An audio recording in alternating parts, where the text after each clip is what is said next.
Hey everybody, it's Jennifer Roberts and I am the Podqueen. It is a couple days after Thanksgiving and so I'm a little bit full still. No problem. It's the holidays. We're getting all into the holidays. We've been baking. My daughter just turned 16 yesterday, so I'm feeling a little bit old. That's why I'm wearing black. Just little things like that. No problem. And as we get ready to gear up for the holiday season, I'm thinking about, family and how much I love my kids, how I enjoy traditions and making memories. And I used to think all of that was bad. That's not what I'm going to talk about today, by the way. I used to think that was like, oh, traditional women's stuff. And ooh, I don't want to be that woman who, makes memory books and all of that, which I don't. I think we all know that handcrafts are not my deal. But I enjoy being a woman. And I enjoy that I care about the atmosphere. I enjoy that I care about quality time.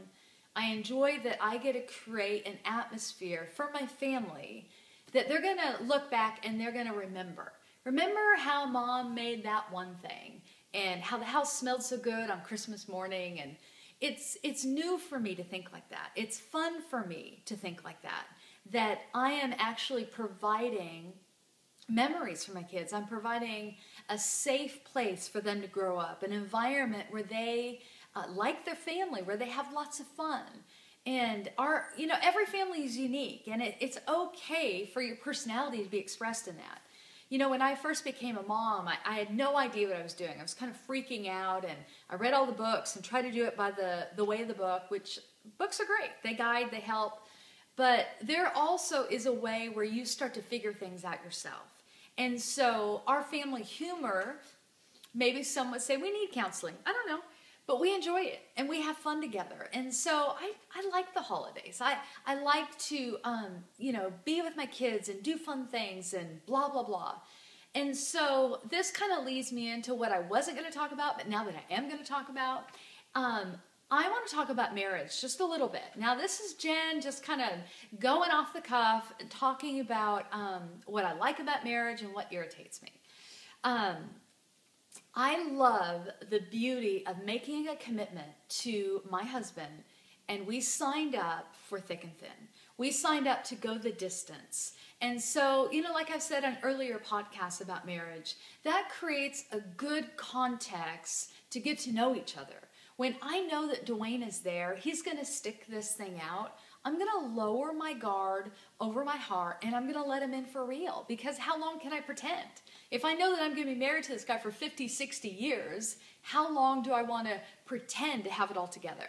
And not that, we want to let ourselves go and ladies just eat, bonbons and watch soap operas and get all grumpy because he has to stay with you. He's married, right? No, that's not the goal. But there is an element where we have to disclose part of our hearts and allow ourselves to be seen, even in our weakness, and allow the romance of a monogamous relationship to come forth. Now, see, Hollywood presents marriage in this drama, flash, heat, romance, and it's whirlwind and it always looks glowy and dreamy. I'm like, whatever. That is so not real. Tested love is real and it's beautiful and it's something you want to fight for. And so I like the fact that Dwayne and I have been through some stuff, that we've had to work through some things, and that we're building a history. It's called a relationship. See, I didn't marry a fantasy. I married a human being. And we made a commitment in the best of our ability that we could to honor and love each other. Now, the rest of it has to be made up by God. I can't love Dwayne the way he deserves to be loved without the help of Jesus. My resources run out. I do not have an unending supply. I need God to love Dwayne. I need God to be a good wife. If God is love, which he is, and God is eternal, that means not only for me personally do I experience an unending supply of his affection, but I can also make withdrawals from God, who is love, to learn how to love my husband. So when I feel like, this guy's under my skin, help me. You bump into your flesh, the rub of his personality, my personality, and his irritations and mine, and boom, conflict. How are we going to get past this? I need God to love Dwayne. I need God to be able to forgive. I need God to be able to honor him, to respect him. And so what I'm irritated by, here's Podqueen's pet peeve, I'm irritated by people throwing in the towel on their marriage and going, man, that was just hard. It just couldn't be done. We didn't love each other. Excuse me? I don't think so. You didn't sign up to quit. You signed up to go the distance. Now, this is who I'm not talking to. If you're in a relationship and your husband is beating you and your children are in danger, I'm not talking to you. Okay? Get help. Blow the whistle. Get the police involved. Do not put yourself in harm's way in that way. But the people that I'm talking to are the ones that are looking for an escape clause to get out of a covenant. You don't want to do that.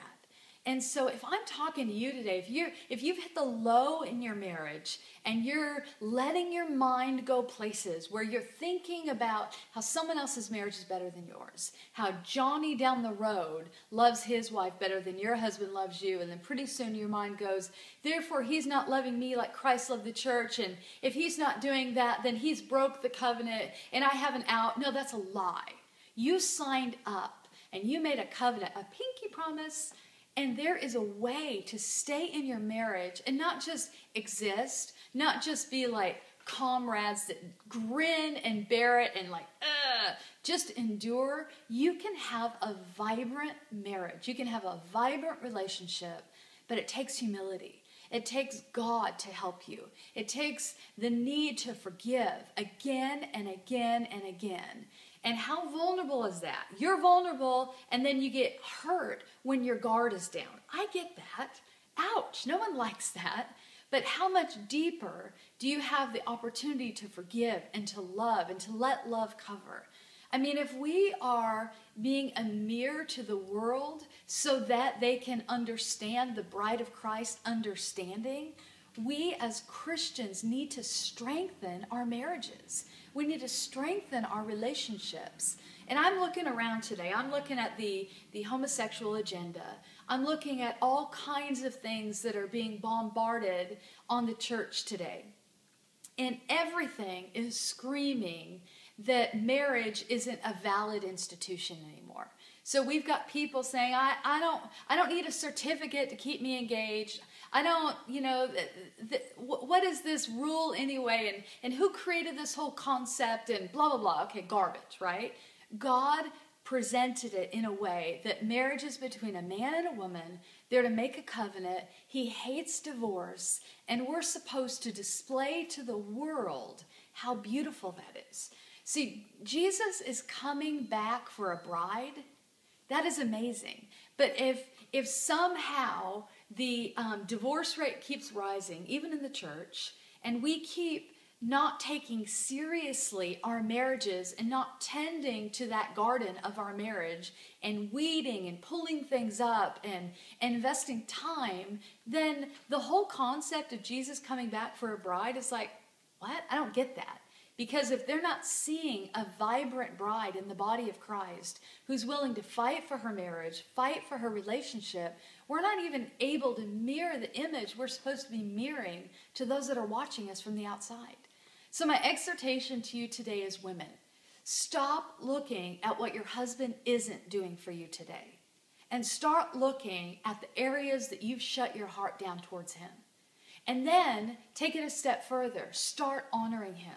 Start offering a sacrifice of praise, if you will. Start thinking about the things that first attracted you to him. Look for those things again. Look for the, now bitterness may be clouding you and you can't see so clearly, but ask God to help you see the seed of that which you fell in love with in the beginning. And redig that garden. Replant some things. Fight for your marriage. Yes, you're going through a season of testing and trial, but it is worth fighting for. I want to see an army of women that have learned how to be unbelievable wives because they prayed and asked Jesus how he pursued his bride. We can figure this out. This isn't rocket science. And I want marriages to be strong and to work and to be vibrant. That's what the Podqueen thinks.